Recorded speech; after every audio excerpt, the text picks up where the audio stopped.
కమల్ హాసన్ గారి సినిమా మరో చరిత్ర దీపక్ మహల్లో చూశాను ఇక్కడ.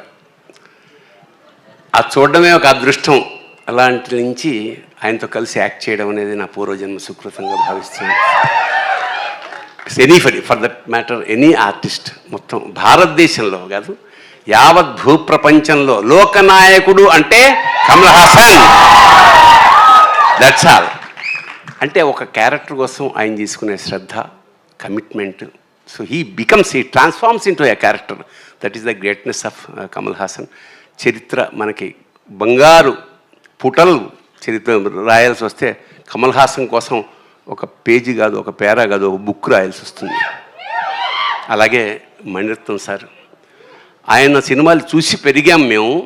ఆ క్రమంలో నాకు అద్భుతమైన అవకాశం మిస్ అయింది ఒకప్పుడు. రజనీకాంత్ గారి సినిమా ఒకటి. తర్వాత అంటే ఆ వేషానికి నువ్వు అంతా చెక్ చేసిన తర్వాత నువ్వు సూట్ కావు, ఈ క్యారెక్టర్ ఏజ్ సరిపోలేదన్నారు. తర్వాత after a very long 30 years నాకు పొన్నియిన్ సెల్వన్లో స్క్రిప్ట్ రాసే అవకాశం వచ్చింది తెలుగుకి. So that was a very great opportunity. అప్పుడు నేను అడిగా అన్నమాట మణి గారిని, సార్ ఎప్పుడో సినిమా మిస్ అయిపోయింది సార్, ఒక్క షార్ట్ వేషం ఏమన్నా ఉంటే ఇస్తారా అంటే నవ్వాడు. అంటే ఇవ్వనని అర్థం. తర్వాత ఫోన్ వచ్చింది, చాలా పెద్ద వేషం, చాలా మంచి వేషం, వీళ్ళందరితో కలిసి చేసే అదృష్టం. మా నాజర్ గారు is one of my best friend in the industry. అలాగే త్రిష గారు ఫస్ట్ సినిమాలో నేను ఫాదర్ వేషం వేశాను త్రిష గారికి.